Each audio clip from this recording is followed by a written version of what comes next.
바이든 행정부가 러시아의 우크라이나 침공 2주년에 맞춰 대대적인 대러시아 제재를 발표했습니다. 제재 대상에 오른 곳은 500여 곳에 달합니다. 어젯밤 LA 한인타운을 통과하는 버스 안에서 남성 한 명이 사망했습니다. 경찰은 도주한 용의자를 추적하고 있습니다.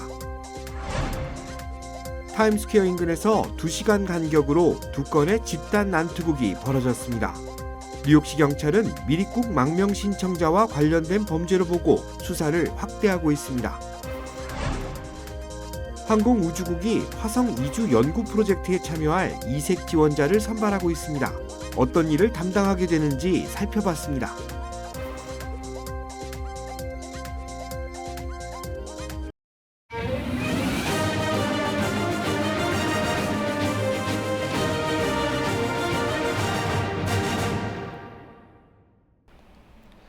시청자 여러분 안녕하십니까? KBS 아메리카 뉴스입니다.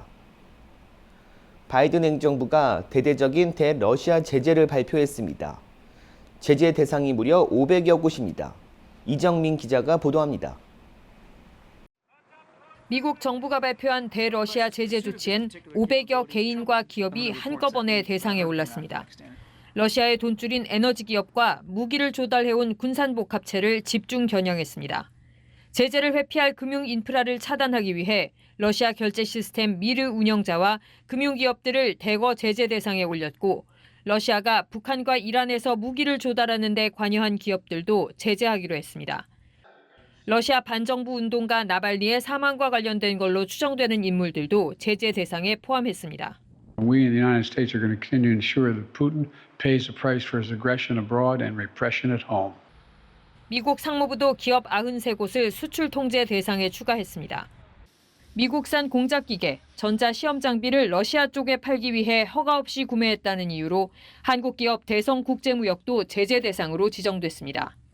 That is the largest number of designations that we've yet taken in a single Russia-related action.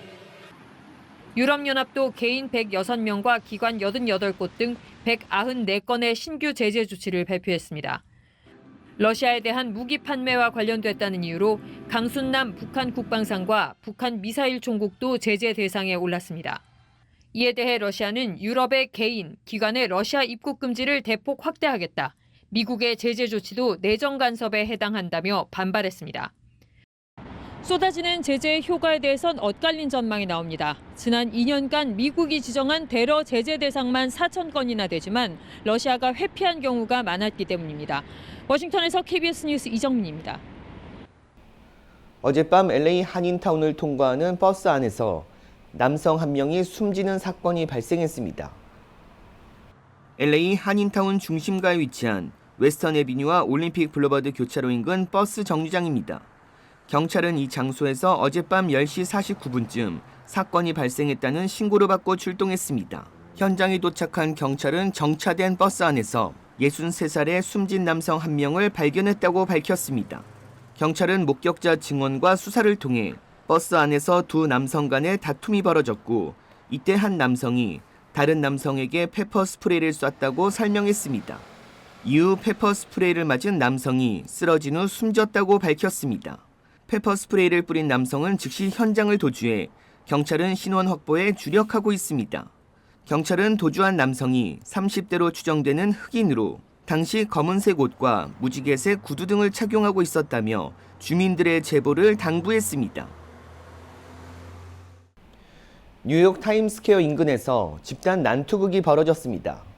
피해자들은 칼에 찔리고 폭행당했습니다. KBTV 김은지 기자가 전해드립니다. 어제 저녁 5시 30분경 관광객으로 늘 붐비는 맨해튼 타임스퀘어 인근에서 첫 번째 집단 난투극이 벌어졌습니다. 이번 폭행 사건에는 칼과 같은 무기가 동원됐으며 17세 남성이 칼에 찔렸습니다. 경찰은 해당 소년이 8번가와 42번가에 위치한 불법 이민자 보호 쉘터 인근에서 많은 사람들에게 쫓기다가 칼에 찔렸다고 밝혔습니다. 경찰은 이번 사건과 관련해 불법 이민자로 추정되는 7명의 용의자를 체포 구속했고 추가로 16명의 용의자의 뒤를 쫓고 있습니다. 칼에 찔린 피해자 역시 불법 이민자로 확인됐으며 인근 병원으로 이송돼 치료를 받았고 생명에는 지장이 없을 것으로 보입니다.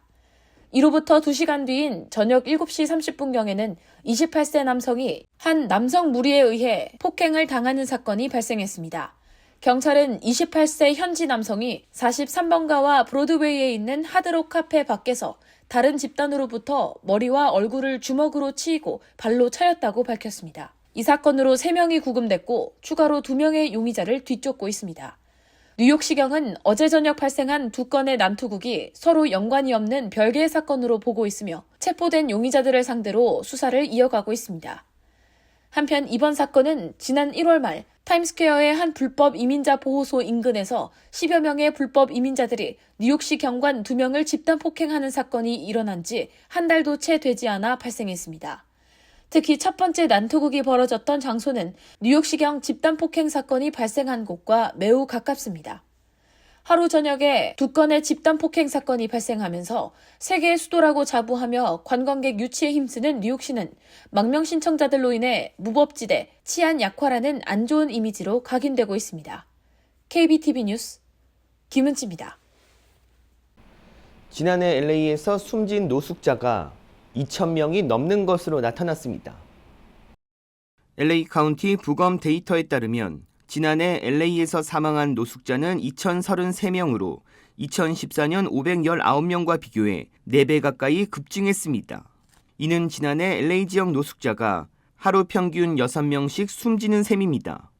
2014년부터 2023년까지 약 10년간 노숙자 사망자 수는 총 11,000여 명으로 사망자 수는 매년 늘어나고 있습니다.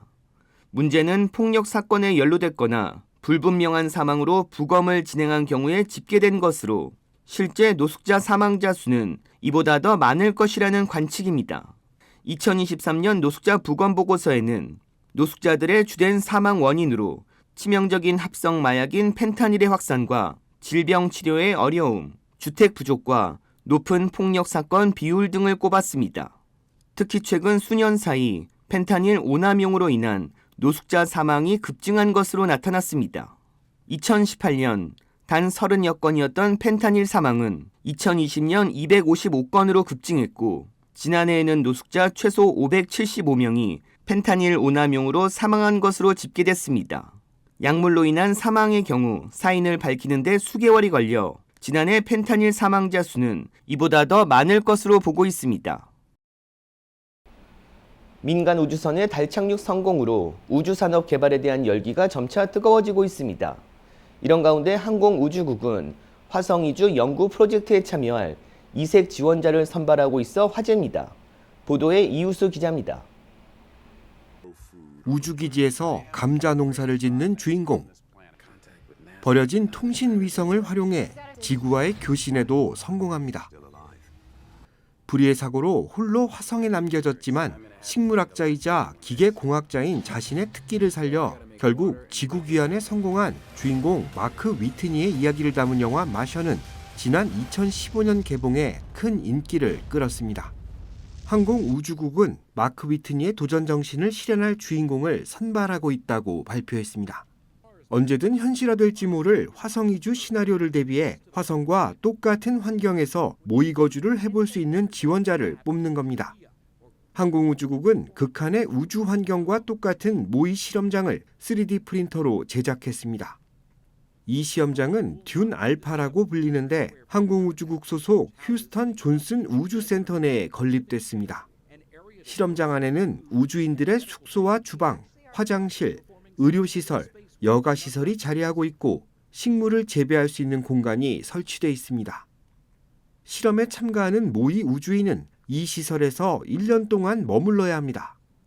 고추와 토마토 등 농작물을 재배해야 하며 로봇을 운행하는 등 각종 연구에도 참여하게 됩니다.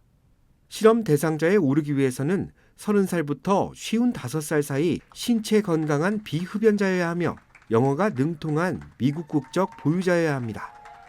또한 자신의 연구 분야에서 2년 이상의 전문적인 성과를 냈거나 제트기 조종사로 1000시간 이상의 비행시간을 보유하고 있어야 합니다. 이뿐만 아니라 과학과 기술공학, 수학 분야 관련 학위가 있어야 하며 우주비행사 기준에 부합하는 신체 검사를 통과해야 하는 등 매우 까다로운 심사 기준이 적용됩니다. 항공우주국은 화성에서 인간이 실제로 마주할 수 있는 모든 상황을 이 모의시설에서 연습하는 것이 목적이라고 강조했습니다. 항공우주국은 현재 1차 실험이 진행되고 있으며 이번에 선발된 지원자는 2차 실험에 투입될 예정이라고 설명했습니다. KBS 뉴스 이우수입니다. 한국 예능 경연대회 입상자들이 미국을 방문해 한국 문화를 알리는 행사를 가졌습니다. 여학생들이 호흡을 맞추며 우아한 발레 공연을 펼칩니다. 한국사단법인 세계예능교류협회는 한국의 문화 홍보와 한미 친선교류 증진을 위해 한국 학생 62명과 함께 오늘 벨리 아카데미 아트스쿨을 방문해 공연 행사를 개최했습니다. 한 해 2번씩 미주 지역 학교에서 선보인 공연은 올해로 29년째를 맞았습니다. 세계예능교류협회는 해외에서 한국 드라마와 K-팝 등이 인기를 얻고 있지만 한국 학생들이 전하는 목소리로 미주 지역 학생들에게 한국의 역사와 문화를 알리는 데 중점을 두고 있습니다. K컬처의 영향으로 해가지고 한국의 이제 문화를 많이 이해하고 있고 더군다나 저희가 공연을 펼침으로 해가지고 학생들은 또 이제 이해하는데 큰 도움이 되고 있다고 생각합니다. 한국학생예능단은 한국인의 흥 등 K-팝 등의 뿌리 등을 설명해 미국 학생들의 관심을 이끌기도 했습니다. 판소리가 약간 옛날 전통적 문화잖아요. 근데 그거를 하면 그 미국 형아 누나들이 판소리가 무엇인지 알고 그 전통을 알게 될 것 같았어요. 학생들은 이번 방문에서 무대 경험 등으로 자신감을 얻고 친구들과 함께 준비하며 배우는 시간이 됐다고 말했습니다. 스피치 할 때 많은 사람들 옆에 있어서 좀 긴장되기도 했어요. 더 편해질 것 같아요. 그 발레 하는 애들만이 아니고 그 발레 안 하는 스피치 하는 애들도 같이 막 엄청 친해지고 그래서 너무 좋았고 다른 학원에서 온 애들도 친해지니까 너무 기분이 좋았어요. 오늘 행사에 참가한 학생들은 경연대회를 통해 선발됐습니다.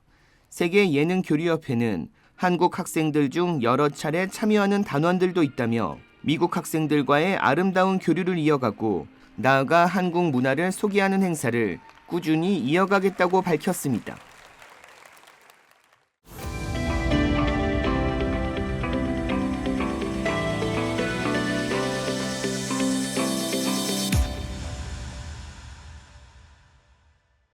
네, 김동석 대표님 화상으로 모셨습니다. 안녕하십니까? 네, 안녕하세요. 네, 지금 현재 이제 연방 하원의원에 출마하고 있는 데이브 민 가주 상원의원, 연방 하원의원 후보가 어떤 에이펙의 공격을 받고 있다. 이런 기사가 떠올랐어요. 에이펙 이제 찾아보니까 이스라엘 공공정책위원회라고 이제 뭐 한글 번역은 나오는데 우선 에이펙. 예, 에이펙은 제가 워싱턴에서 한인 유권자 연대 하잖아요. 유태인들의 저 같은 활동하는 시민단체입니다. 미국의 힘으로 이스라엘을 건국시키고 만들어 나가고 하기 위해서 미국에서 합법적인 미국의 유태인들이 정치적인 힘을 결집시키고 증대시키는 시민단체 만든 게 에이펙, 아메리카 이스라엘 퍼블릭 어페어 커미티. 이게 비영리 단체예요. 에이펙의 영향력이 미국을 움직일 만한 힘이 될 정도의 영향력을 갖고 있는 건가요? 유태인들은 에이펙 회원들은 뭐 에이펙이라서 직접 뭐 이게 하는 게 아니라 자기가 살고 있는 지역에서 유태인들끼리 모여가지고 자기 지역을 대표하는 연방의원을 매일 찾아가고 선거가 있을 때마다 선거운동해주고 후원금을 만들어서 주고 지금 에이펙 웹사이트에 가보면요. 에이펙이 전적으로 지원하는 의원들 리스트가 한 200명 나옵니다. 영킴 의원이 있고 미셸 팍 의원이 있죠. 앤디 김이 있죠. 이 지지를 받지 않으면 안 될 만큼 전략적으로 선출직들을 꽉 잡고 있는 거죠. 데이브 민 후보가 지금 에이펙의 공격을 받고 있단 말입니다. 이제 민 후보를 공격하는 TV 광고가 시작이 됐고요. 또 이제 또 다른 이스라엘을 위한 민주다수당 DMFI 팩도 공식적으로 상대 후보, 이제 같은 민주당 경쟁 후보에 대한 지지를 선언을 했습니다. 에이펙에 반하는 입장을 갖는 의원들은 그 의원 낙선 운동을 하는 게 아니라 그 의원하고 경쟁하는 의원을 집중 지원을 합니다. 그게 위험해지는 거죠. 이스라엘 하마스 간에 팔레스타인에 전쟁이 나잖아요. 네. 그러니까 이 전쟁이 난 거를 공격을 받아서 이거에 대응을 하는데 전쟁 멈추라, 전쟁하지 마라, 휴전을 얘기하고 이스라엘이 반격하고 이것도 멈춰야 된다라는 발언을 하는 미국의 시민단체들이 있었어요. 진보단체들. 네. 여기랑 에이펙이랑 지금 거의 적대적 관계가 된 거 아닙니까? 예, 지금 뭐 그러니까 시위도 이런 곳곳에서 휴전에, 벌어지고 있지 않습니까? 그렇죠. 이런 휴전에 대한 발언이라든지 그래도 그 좀 하마스나 팔레스타인 쪽, 이슬람 쪽, 아랍권 쪽을 옹호하는 듯한 발언을 한 이런 그룹들하고 같이 아이덴티파이 한다든지 이런 부분들이 있기 때문에 에이펙에 관심을 갖고서 표적이 되지 않았나 이런 생각이 들고요. 네. 두 번째는 두 후보 중에 아니면 같은 당에 경쟁하는 후보 중에 둘이 평가를 할 거 아닙니까? 네. 그래서 두 사람 중에 어떤 사람이 훨씬 더 친이스라엘 입장을 갖고 있다라고 해가지고서 선정을 했을 가능성도 있고요. 네, 네, 네. 그런 거를 봐가지고 이게 에이펙에 이번에 좀 지독하게 아주 이런 활동을 많이 해서 그렇지 늘 이런 활동을 합니다. 이제 한인타운 34지구 데이비킴 연방 하원의원 후보가 출마한 지역인데 이 지역의 현역 의원인 지미 고메즈 의원이 에이펙으로부터 트럼프 캠프보다도 더 많은 선거 자금을 지원을 받았다는 소식이 들어왔습니다. 근데 정작 이 때문에 지금 현재 연방 하원에서 이제 전쟁 중단 결의안이 진행이 되고 있다고 해요. 그런데 오히려 그 지원금을 받는 바람에 이 전쟁 중단 결의안에 서명을 하지 못하게 되고 이로 인해서 어떤 뭐 3월 예비 선거에서 어떤 이스라엘 반대 측 어떤 유권자나 지지자들의 원성을 사게 되면서 이번 선거가 크게 이게 혼란스러워질 수 있다. 이스라엘과 하마스에서 생겨난 분쟁 속에서 나오는 이스라엘 쪽에서는 휴전이라는 얘기가 받아들여질 수가 없는 거죠. 네. 그러니까 지미 고메즈 같은 경우에는 에이펙의 지원을 계속 받으려면 절대 의회에 와가지고서는 이 휴전을 요구하는 결의안 같은 데에 그 엔돌스하기가 어려울 거라고 봅니다. 그리고 지미 고메즈뿐만 아니라 미국의 선출직에 있는 연방급 의원들이 지금 다 이 함정에 있습니다. 왜냐하면 에이펙으로부터 구체적으로 지원을 안 받더라 하더라도 아무런 신세진 게 없다 하더라도 이스라엘이나 유태인들이 지금 갖고 있는 과제에 불리하게 느껴지는 발언을 하게 되면은 어떤 형태로 불이익 당할지가 모른다라는 우려를 안 할 수가 없어요. 제가 설명드렸던 것처럼 그 데이브민 그쪽에서도 볼 때는 A 후보, B 후보를 에이펙 결정할 때 우리한테 누가 유리하다 그러면 그 유리한 사람한테 지원을 더 강화시킬 거다. 네. 그런 안에 누구든지 다 들어갈 수가 있죠. 예. 네. 그렇기 때문에 그런 형편에 있는 게 지금 지미 고메즈 의원이고 그렇다고 해가지고 제가 데이빗 킴이 더 유리하지 않겠느냐라는 거는 너무 도식적인 기대라고 봅니다. 예. 예. 그것보다는 저는 데이빗 킴 같은 경우는 이제까지 일반 미국 시민들, 그래스루트, 소수계들, 그래서 없고 약한 사람들의 입장을, 서민들의 입장을 많이 얘기를 했기 때문에 저는 현역 지미 고메즈 한테 이렇게 포커스를 날리면서 지지율이 높아졌다고 보거든요. 네, 네. 그러니까 이런 민감한 이슈는 무차적인 거고 이제까지 자기가 갖고 왔던 시민 서민들을 위하는 입장을 갖고 열심히 하는 게 훨씬 경쟁력이 있겠다. 지금이 굉장히 민감합니다. 예. 대표님 오늘 말씀 감사합니다. 여기까지 하겠습니다. 고맙습니다. 네, 고맙습니다. 식품의약국이 체열 없이 혈당값을 측정하는 스마트 디바이스를 사용해서는 안 된다고 경고했습니다. 자칫 당뇨병 관리에 문제를 일으킬 수 있다는 이유에서입니다. 식품의약국은 시중에 유통되고 있는 스마트워치나 스마트링이 제공하는 혈당값은 부정확하며 이를 신뢰할 경우 치명적인 결과가 초래할 수 있다고 경고했습니다. 부정확한 혈당값에 따라 필요한 양보다 적거나 많은 약물을 복용할 경우 혼수 상태에 이를 수 있고 최악의 경우 사망할 수 있다는 겁니다. 식품의약국은 스마트워치나 스마트링 등 웨어러블 디바이스가 제공하는 혈당값은 체열을 통해 얻는 혈당값과 달리 신뢰하기 어렵다고 강조했습니다. 또한 혈당값 측정이 가능한 스마트 디바이스가 당국의 승인을 받은 사실이 없으며 암암리에 유통되고 있는 관련 기기들은 안전성이 입증되지 않은 것이라고 설명했습니다. 한편 블룸버그 통신에 따르면 체열 없이 혈당을 측정할 수 있는 기술은 애플이 가장 큰 진전을 이뤘으나 상용화될 때까지 얼마나 더 많은 시간이 걸릴지 아직까지 예측이 어려운 상황입니다. JP모건 체이스의 제이미 다이먼 회장이 1억 5천만 달러에 달하는 회사 주식을 매각한 것으로 나타났습니다. 오늘 증권거래위원회 공시에 따르면 JP모건의 1년의 거래를 통해 다이먼 회장과 가족이 회사 주식 82만 2천 주를 매각했다고 밝혔습니다. 이는 전날 종가 기준 약 1억 5천만 달러에 달하는 규모입니다. 앞서 JP모건은 지난해 10월 다이먼 회장 일가가 올해부터 보유 주식 총 860만 주 중 100만 주를 매각할 계획이라고 밝힌 바 있습니다. JP모건 측은 다이먼 회장의 주식 매각은 회장 재임 기간 최초라고 말했습니다. 주식 매각 계획 발표 당일 JP모건 주가는 3.6% 하락했습니다. 월가의 황제로도 불리는 다이먼 회장은 지난 2005년 12월 회장직에 올라 18년 가까이 회사를 이끌고 있습니다.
KBS 아메리카 뉴스 마칩니다.